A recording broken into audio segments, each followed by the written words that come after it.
Puis-je manger avec toi, papa?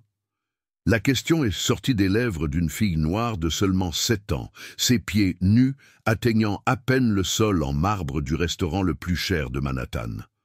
Le silence qui a suivi était si dense que même le son des couverts en argent s'est arrêté. Marcus Thompson s'est figé avec la fourchette en l'air, ses yeux bleus rencontrant les grands yeux bruns du garçon qu'il venait de l'appeler père. Elle était là, vêtue d'une élégante robe rose, ses cheveux bouclés mal alignés, au milieu du grand palais, où un seul repas coûtait plus cher que le salaire mensuel de nombreuses familles. « Mon Dieu, d'où vient ça, cette chose ?» La dame a chuchoté. Wellington sur la table d'à côté, sa voix pleine de dégoût alors qu'elle serrait les perles autour de son cou. Le maître s'approcha rapidement, le visage rouge de honte. « Sieur Thompson, pardonnez-nous pour cette intrusion inacceptable. Je vais éliminer cette situation immédiatement. » Marcus avait 34 ans et avait construit un empire technologique d'une valeur de 800 millions de dollars.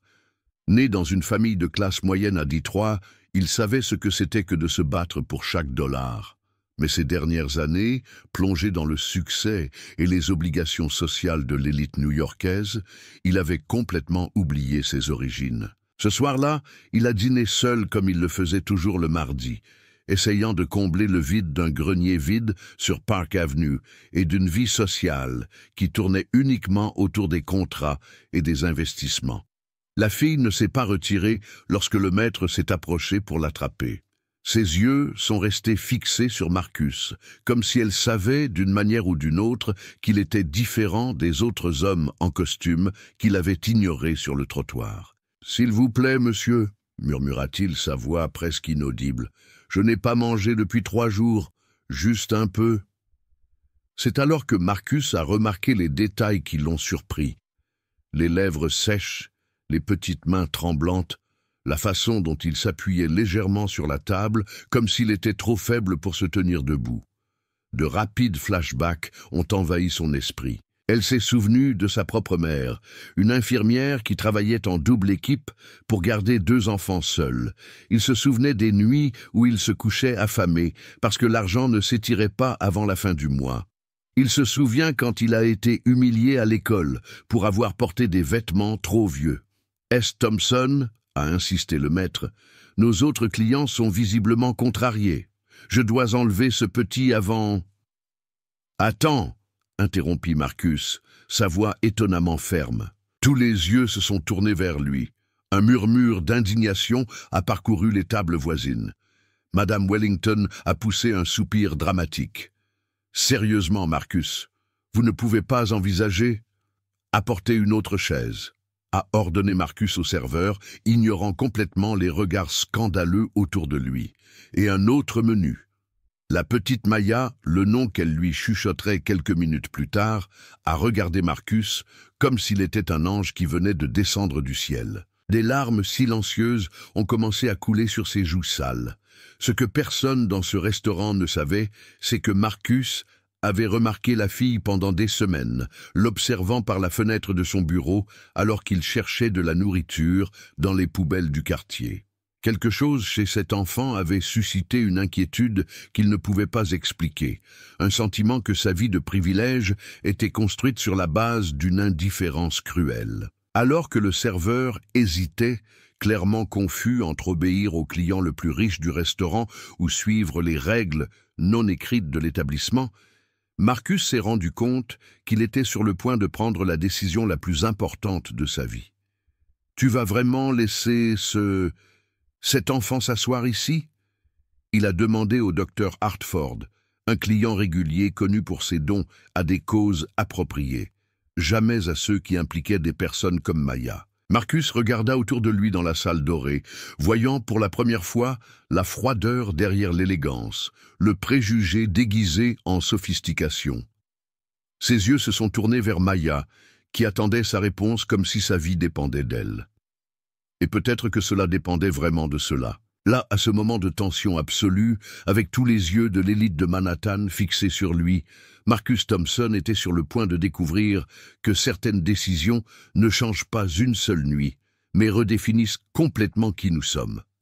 Si cette histoire de courage et de transformation touche votre cœur, n'oubliez pas de vous abonner à la chaîne pour découvrir comment un simple geste d'humanité deviendrait le catalyseur d'une révolution que personne n'oublierait jamais. Parce que lorsqu'un homme puissant décide qu'il ne fera plus semblant de ne pas voir l'injustice, le monde entier doit se préparer aux conséquences. S. Thompson, s'il vous plaît, soyez raisonnable, murmura le maître, sa voix tremblant de panique, alors que d'autres clients commençaient à marmonner assez fort pour que tout le monde entende ses opinions sur la situation embarrassante. Marcus a vu Maya s'asseoir avec hésitation sur la chaise que le serveur a finalement apportée, ses petits pieds se balançant en l'air. La fille regarda autour d'elle, les yeux grands ouverts, clairement intimidée par l'hostilité palpable qui planerait dans l'air comme un nuage toxique. « C'est absolument inacceptable », a déclaré Madame Wellington, se levant de façon spectaculaire et s'assurant que sa voix résonnait dans le couloir. « Je viens dans cet établissement depuis 15 ans, spécifiquement pour éviter ce type de clientèle. » Le docteur Hartford a ri avec mépris. « Marcus, j'admire ta charité.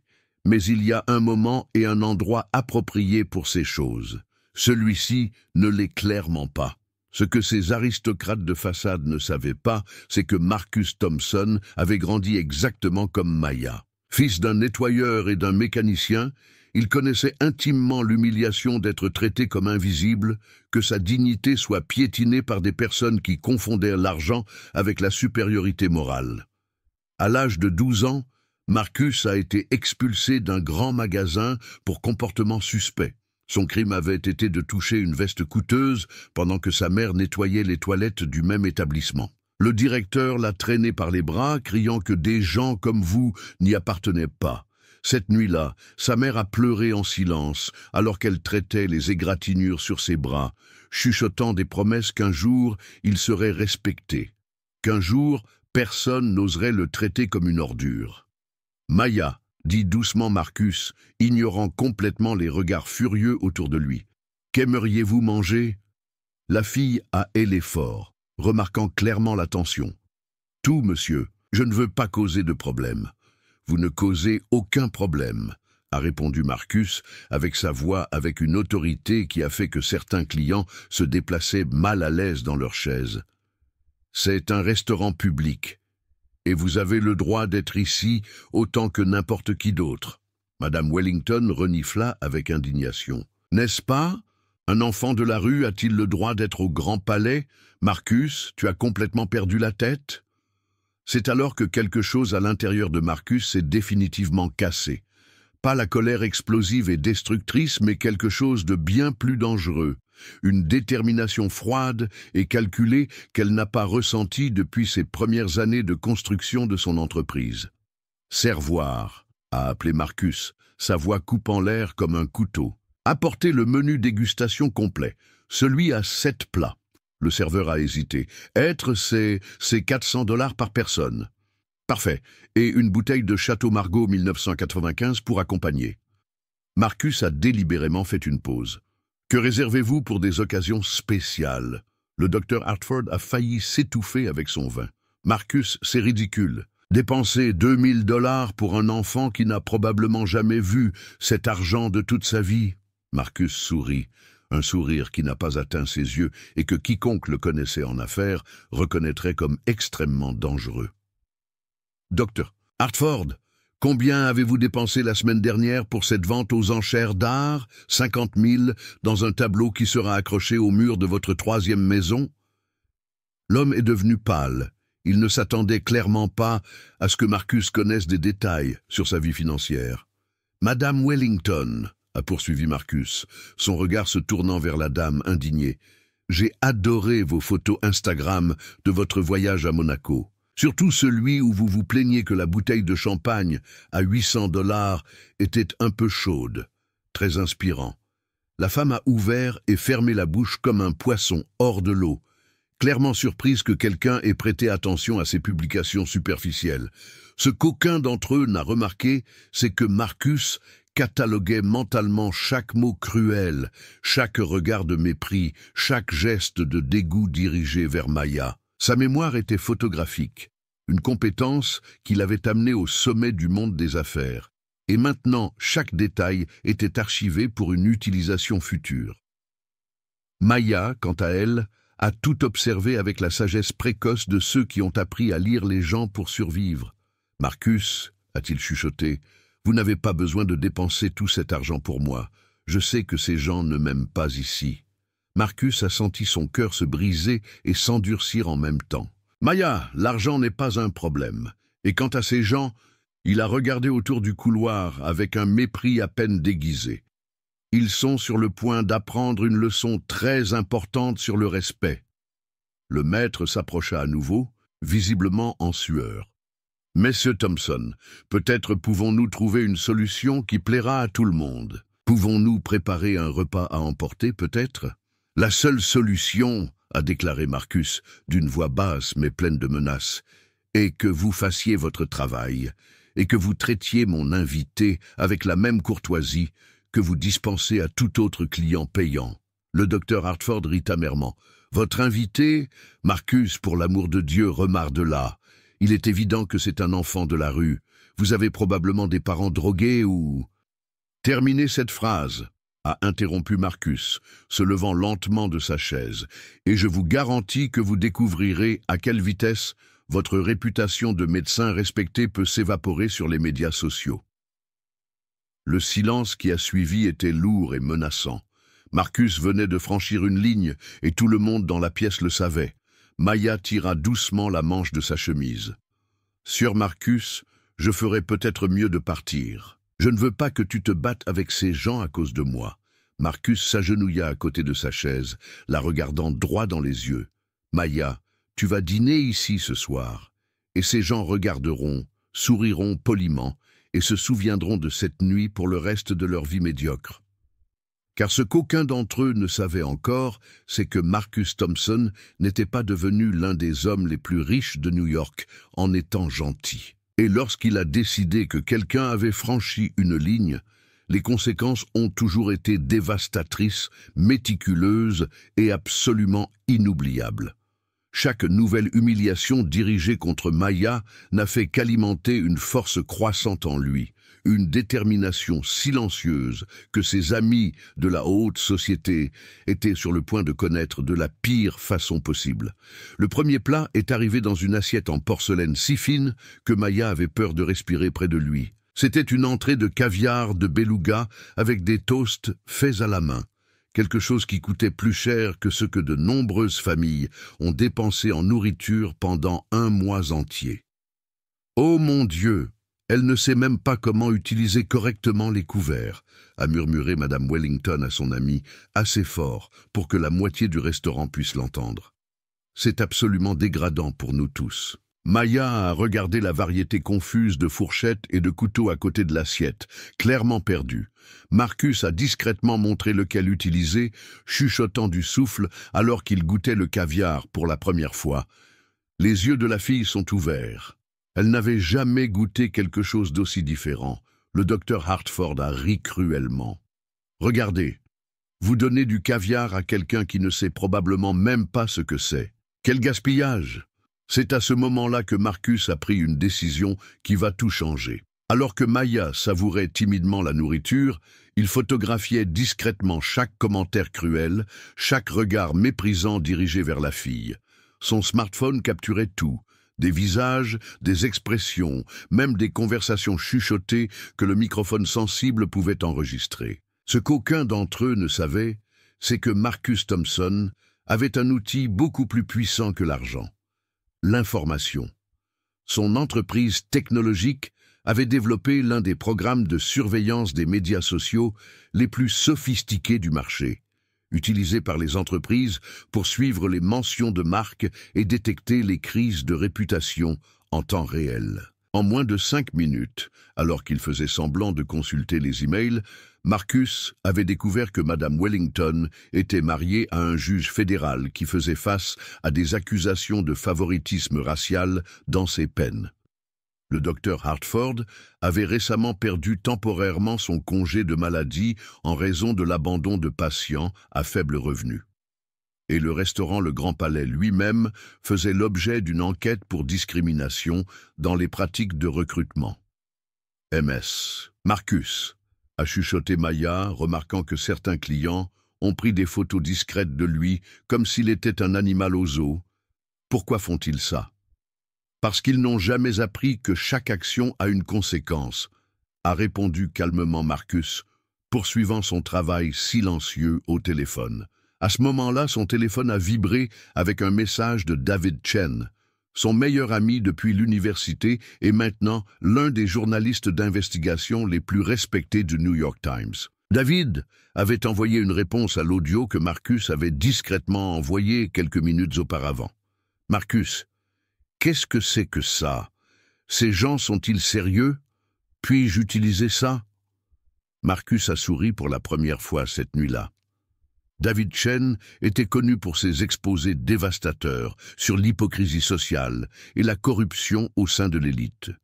Il avait renversé des politiciens, des cadres corrompus et de faux mondains grâce à ses enquêtes méticuleuses. « Est-ce que Maya profite de la nourriture ?» Marcus a demandé, tout en écrivant rapidement une réponse à David. « Tout est réel. J'ai des photos, de l'audio et de la vidéo. Voulez-vous une histoire qui fait tomber la moitié de l'élite de Manhattan ?» La réponse est venue instantanément. « En va tout, ce sera l'histoire de l'année. » Madame Wellington s'est approchée de la table, clairement incapable de se retenir davantage. « Marcus, mon cher, j'ai besoin de te parler en privé. C'est déjà allé trop loin. Vous pouvez parler ici même, » a répondu Marcus, sans quitter les yeux de Maya, qui goûtait maintenant le deuxième plat, un risotto à la truffe noire. Maya fait partie de cette conversation. « Ne sois pas ridicule. Un enfant de la rue n'a pas la capacité de comprendre les conversations des adultes. » C'est alors que Maya a surpris tout le monde. En regardant directement Madame Wellington, il a dit avec une maturité impressionnante, « Madame, je comprends parfaitement que vous ne l'aimiez pas parce que je suis noir et pauvre. Ma mère m'a appris à reconnaître ce genre de personnes. » Le silence qui a suivi était assourdissant. Le docteur Hartford a explosé. « C'est inacceptable. Marcus, tu apprends à cette fille à être irrespectueuse avec ses supérieurs. »« Supérieurs ?» Marcus répéta lentement, levant enfin les yeux depuis le téléphone. Son apparence avait complètement changé. Maintenant, il portait quelque chose de dangereux. « Docteur, pourriez-vous m'expliquer exactement ce qui vous rend supérieur à Maya ?»« Eh bien, c'est évident. » Le docteur Hartford a bégayé, ne s'attendant clairement pas à devoir expliquer ce qu'il considérait comme évident. « Éducation, Maya lit au niveau d'un enfant de 2 ans de plus. Personnage, elle a seulement fait preuve de plus d'honnêteté et de courage que vous tous réunis. Peut-être que tu veux dire l'argent ?» Marcus fit une pause calculée, les yeux courants sur chaque visage hostile autour de lui. « Parce que si c'est l'argent qui définit la supériorité, je suis sûr que vous serez fasciné de savoir que ma fortune personnelle dépasse celle de toutes les familles présentes ici. » Ajoutez. L'inconfort était visible. Beaucoup savaient que Marcus était riche, mais peu avaient un sens réel de son influence. « En fait, » a poursuivi Marcus, sa voix prend un ton dangereusement calme. « Puisque nous discutons de supériorité, que diriez-vous de parler de la façon dont chacun d'entre vous est arrivé à son état actuel ?» Il a regardé directement Madame Wellington. Elle a tout hérité de papa, n'est-ce pas? Il n'a jamais travaillé un seul jour. Puis au docteur Hartford. « Et vous, docteur? Sa clinique privée ne s'occupe que de patients riches, mais accepte des fonds publics pour la recherche. Modèle d'entreprise intéressant. » Les objectifs de Marcus ont commencé à échanger des regards nerveux. Il y avait quelque chose dans son ton qui suggérait qu'il ne faisait pas seulement des commentaires aléatoires, mais qu'il semblait connaître des détails spécifiques sur leur vie. Maya observa tout avec fascination, se rendant compte que le gentilhomme qui l'avait invité à dîner avait une force qu'elle ne comprenait pas encore tout à fait. Mais une chose était sûre, il ne la défendait pas seulement par pitié, il exécutait quelque chose de beaucoup plus grand. Alors que le 3e plat arrivait, un steak mignon que Maya coupait soigneusement, suivant les conseils chuchotés de Marcus, Aucune des personnes présentes n'avait la moindre idée que chaque mot cruel, chaque geste de mépris était documenté et préparé pour une exposition qui allait changer à jamais la vie sociale de Manhattan. Si vous avez déjà ressenti le goût amer des préjugés sur votre peau, vous savez que parfois, la justice a besoin d'un peu d'aide pour atteindre ceux qui la méritent vraiment. Abonnez-vous à la chaîne, car cette histoire commence à montrer comment l'arrogance peut devenir le pire cauchemar de ceux qui la pratiquent. Parce que lorsque les personnes puissantes décident qu'elles ne toléreront plus l'injustice en silence, tout le monde doit se préparer aux conséquences. Alors que Maya savourait le dessert, un soufflé au chocolat qui la faisait sourire pour la première fois depuis des semaines, le téléphone de Marcus vibrait avec un message qui changerait tout. Article publié. Préparez-vous au tsunami. David Chen avait travaillé pendant 2 heures d'affilée et à 22h47 ce mardi, l'article « L'élite toxique de Manhattan, l'exclusme flagrant du racisme dans le restaurant le plus cher de la ville » était diffusé sur le site web du New York Times. Le premier à le remarquer a été le docteur Hartford, dont le téléphone a commencé à exploser avec des notifications. Ses yeux se sont ouverts lorsqu'il a vu sa propre photo dans l'article, accompagnée de la transcription exacte de ces mots. Un enfant de la rue n'a pas la capacité de comprendre les conversations des adultes, et il a probablement des parents drogués. Marcus, bégaya le docteur Hartford, son visage maintenant pâle comme du papier. Toi, tu ne peux pas être sérieux. C'était une conversation privée. Privée ? Marcus sourit, ce même sourire dangereux qui portait maintenant la victoire. « Docteur, nous sommes dans un établissement public. Il n'y a pas d'attente de la vie privée quand on humilie un enfant devant 50 témoins. » Madame Wellington a regardé fixement son propre téléphone, où les amis ont déjà envoyé des captures d'écran de l'article. Sa photo était juste en dessous de celle du docteur Hartford, avec ces mots immortalisés. Je viens dans cet établissement depuis 15 ans spécifiquement pour éviter ce type de clientèle. Et un enfant de la rue a-t-il le droit d'être au Grand Palais? C'est de la diffamation, elle a crié, mais sa voix a tremblé. Mon mari est juge fédéral, il... Oh, oui, ton mari, interrompit calmement Marcus. Juge Wellington, qui fait l'objet d'une enquête pour disparité raciale dans les peines. David Chen s'est également assuré de le mentionner dans l'article. Le contexte est important, tu ne trouves pas? La panique s'est répandue dans le restaurant comme le feu. D'autres clients ont vérifié frénétiquement leur téléphone.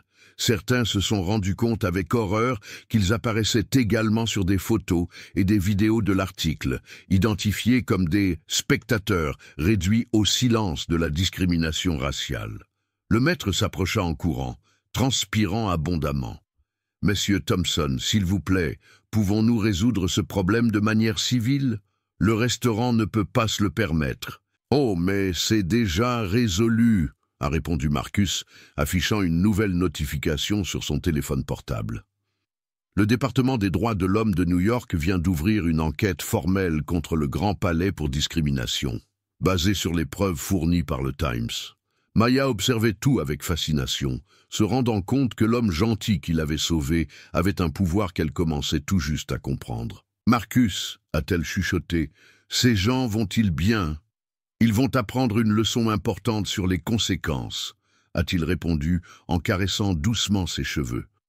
À ce moment-là, le docteur a sonné le téléphone portable de Hartford. C'était ta clinique. « Docteur Hartford, nous venons de voir l'article. Le conseil d'administration a demandé sa démission immédiate.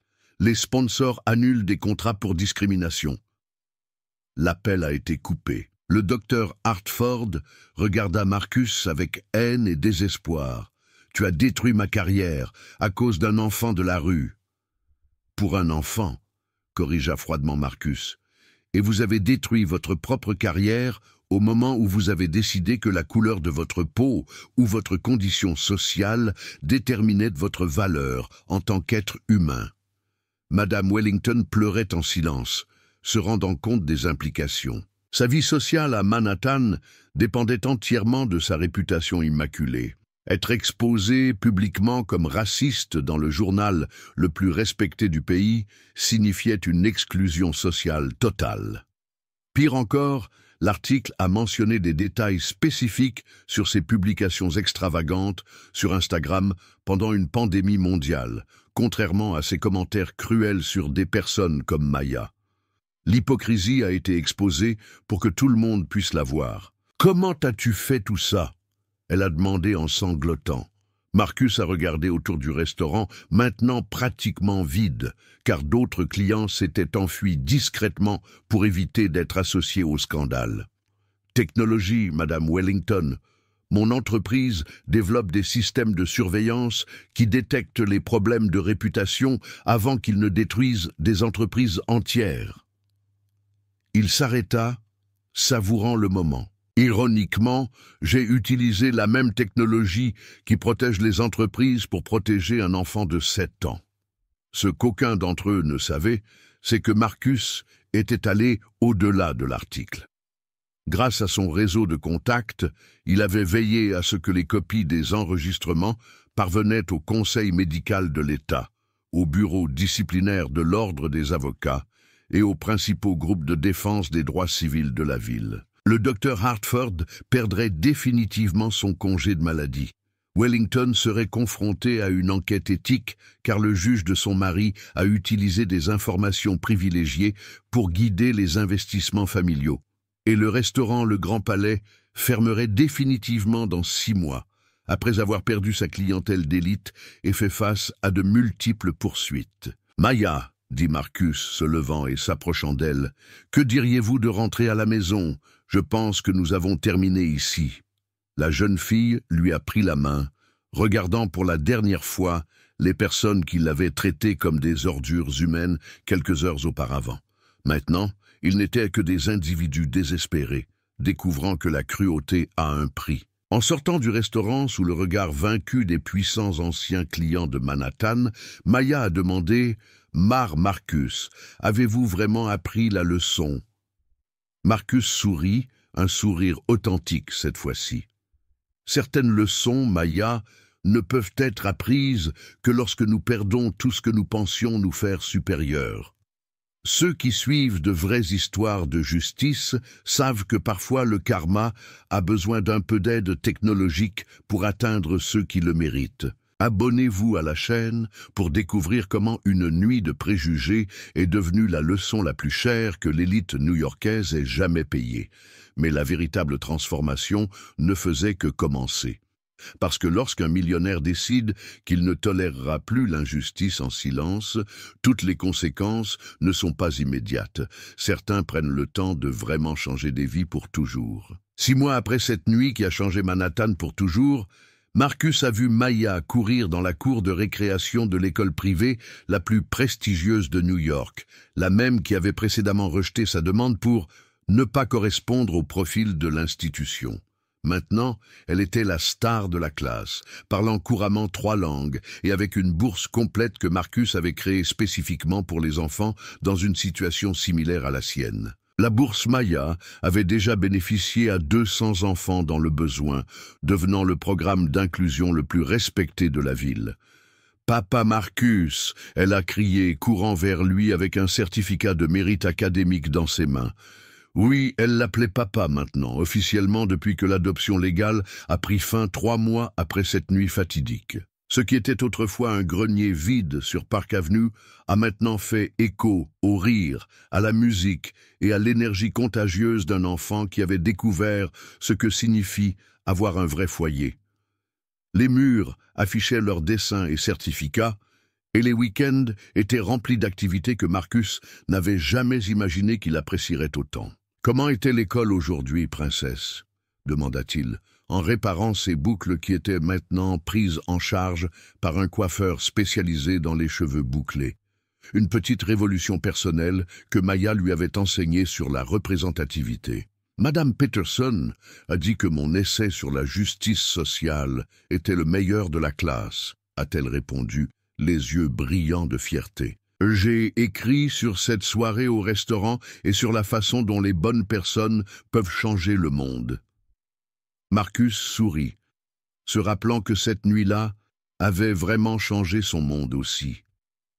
Son entreprise technologique a maintenant consacré 30% de ses bénéfices à des programmes sociaux, devenant ainsi un leader de la responsabilité d'entreprise. Ironiquement, ce changement d'approche avait augmenté de façon exponentielle ses revenus.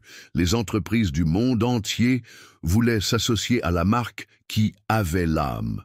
Quant au protagoniste de cette nuit de honte, le docteur Hartford travaillait maintenant comme télévendeur médical après avoir définitivement perdu sa licence. Son ancienne clinique d'élite était devenue un centre de santé communautaire gratuit, acheté par Marcus et transformé spécifiquement pour servir la population que Hartford méprisait autrefois.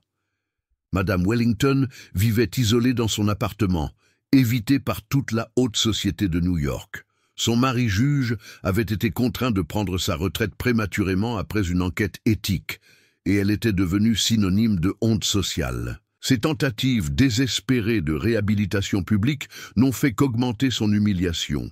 Le restaurant Le Grand Palais avait fermé définitivement, remplacé par un centre culturel communautaire qui offrait des cours gratuits d'art, de musique et de langue pour les enfants dans le besoin. L'affiche de l'entrée disait « Centre culturel Maya », où chaque enfant a du courage. « Savez-vous ce qui me rend plus fier ?» Marcus a dit en marchant main dans la ville qui les voyait maintenant d'une manière complètement différente. « C'est juste que tu m'as appris que la vraie richesse n'est pas sur un compte bancaire. » Maya l'a regardé avec cette sagesse précoce qui l'avait toujours caractérisée. Et tu m'as appris qu'il y a de bonnes personnes dans le monde qui ne se soucient pas de la couleur de leur peau ou de l'endroit d'où vous venez. La transformation avait été complète et durable. Marcus avait découvert un but réel dans sa vie, non seulement construire de la richesse, mais utiliser cette richesse pour créer des opportunités pour les autres. Maya avait grandi non seulement avec des privilèges matériels, mais aussi avec des valeurs solides sur la justice et l'empathie. David Chen, le journaliste qui avait tout fait, avait remporté le prix Pulitzer pour sa série de reportages sur la discrimination systématique de l'élite américaine.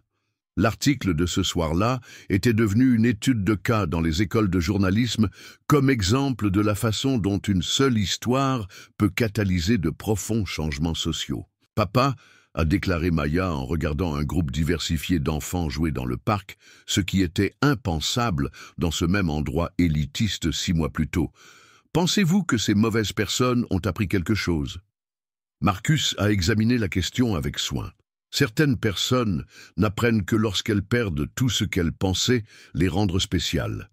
L'important, c'est que nous apprenions quelque chose d'encore plus précieux. Quoi ?